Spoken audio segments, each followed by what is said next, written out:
Hello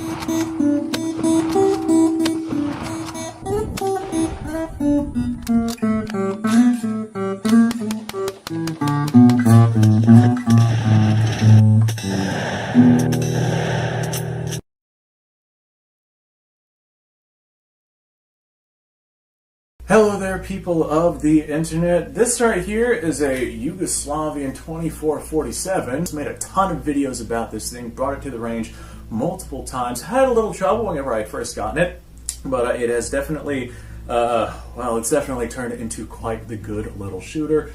And I have put a tremendous amount of firepower downrange with this rifle. However, as you can see, I'm currently not in my normal filming area, and well, unfortunately, just due to some issues I've come across, my filming area is not currently available.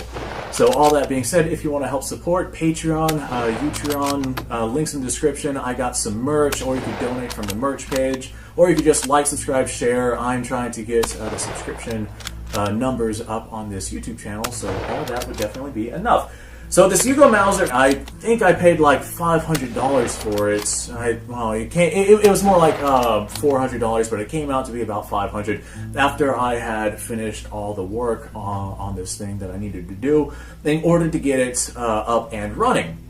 So that's definitely more money than I'd like to pay for a Yugo 2447 Mauser, even in 2023, which is what we're currently in. Some excellent deals whenever it comes to 8mm rifles. Now, you're not going to be able to find a 8mm Mauser rifle for under $100 from basically anybody. But I did pick up a couple of these right here. These I got on a flash sale. I've already made a couple videos on these so far. But these I got on a flash sale, and these right here are Steyr 8890 rifles. These right here have the little flapper locking system. They're not a turnbolt design like the Steyr M95, but I did pick these up on a flash sale for $99, so under $100 from RTI. And these are chambered in 8x50 Steyr. This thing is actually 8x50 Lebel, but it's close enough to give you a representation on what you would come to expect with this particular projectile.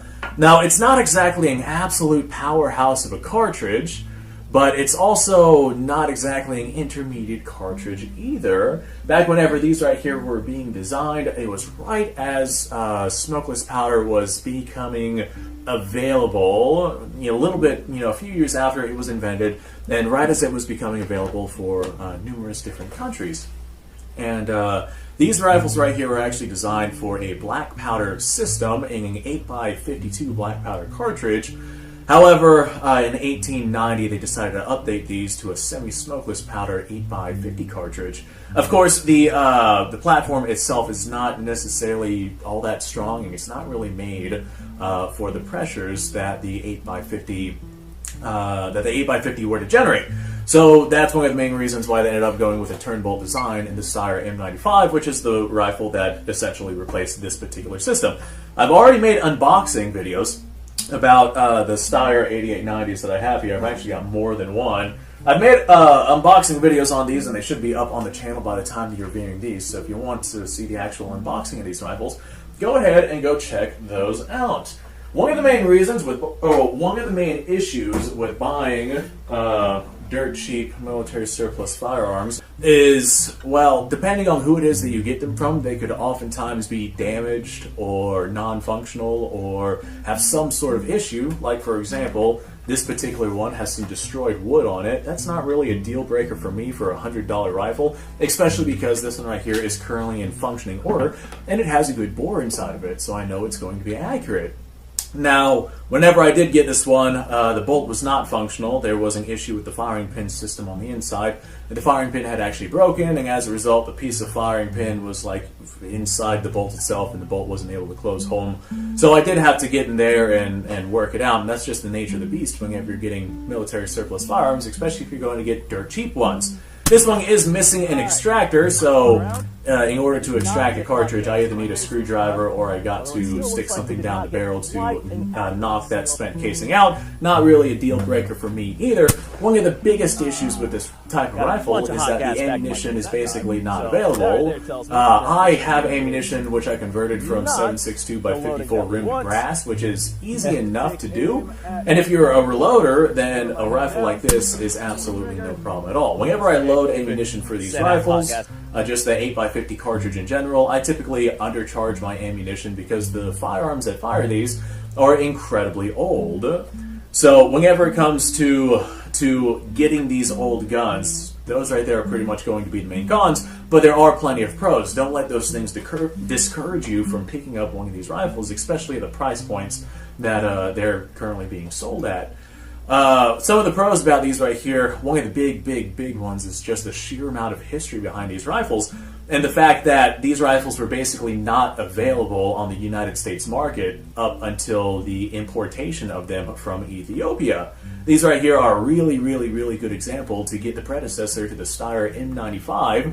If that right there is a part of your collection that you want to show off more developmental history behind that rifle, you can pick one of the previous generation versions of that rifle for not a whole lot of money. But on top of representation purposes, these are shootable rifles. I have brought out my M95s from the same batch of rifles here, and I have fired 8x50 out of those rifles. I'm still working on a proper loading for them, but I have fired 8x50 out of those rifles and made hits on target. And I've showed that those rifles could go off. They do go bang. So you can get yourself a nice dirt cheap rifle. I know that these right here oftentimes run under $100, and I've seen the Steyr M95 rifles run like $149, a little bit more. But the beauty about these 8890s is these right here are antiques. Not as strong of a system, but they still take that 8x50 cartridge. But since they're antiques here inside the United States, they can be shipped right to your door. You don't have to worry about FFL transfers or anything like that. I know that these rifles, although I paid basically the same for these as I did my Steyr M95 rifles, the Steyr M95 chalked up to be significantly more expensive because I had to travel quite a ways to get to my gun store to get them. I spent probably about $15 in gas going those directions, and then I had background check fees, transfer fees, all the stuff that I had to pay in order to get that rifle. So there's just all this extra stuff added on to obtaining a rifle like that you just don't have to deal with when you're getting an antique rifle that is shipped right to your door. And for $99, I got this functional, shootable, going to be accurate firearm. I just don't have any ammunition for it right now. I don't have most of my stuff right now with where it is that I'm currently filming.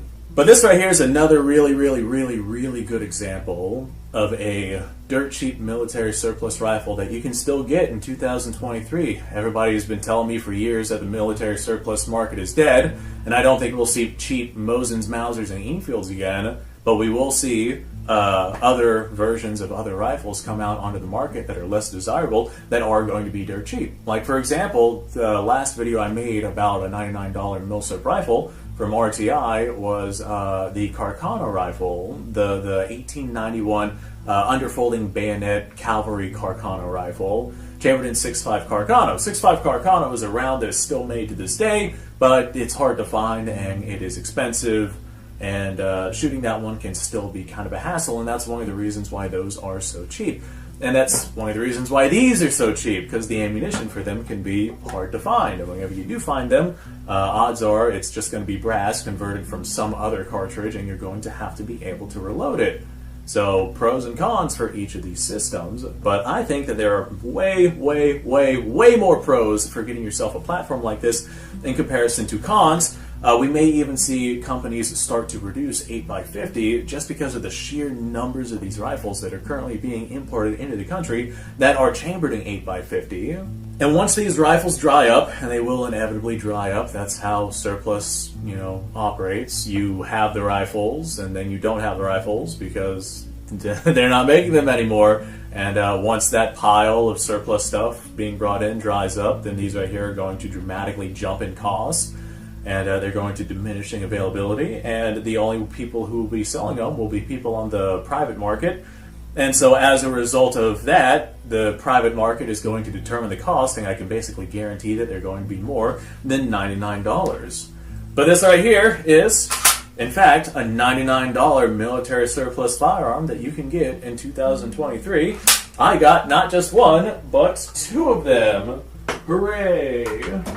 And not only do I have two of them, but I've got ammunition to be able to shoot them. So if you'd like to see these get shot, then go ahead and check out the description down below, because I got a bunch of links to merch, Patreon, ways to support the channel to get me out to a gun range to where I can send some lead through these right here. So all this being said, thank you ever so much for watching, folks. I do appreciate your time. Like, subscribe, share. Description below has a link to all sorts of stuff. Go check it out. You guys go off, have yourself a fantastic day.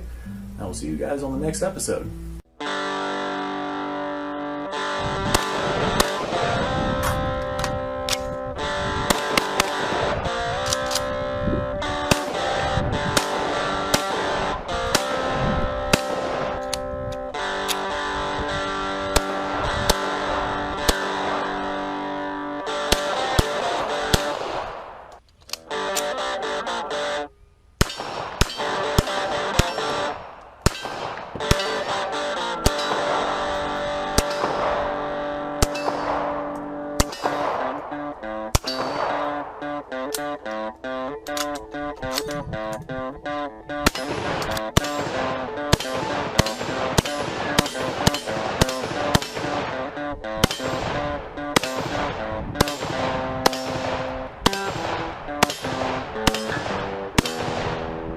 Been a little while since I've done this.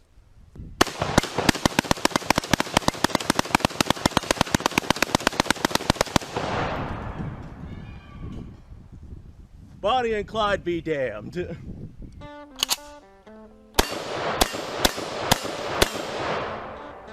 Poor man's Garen.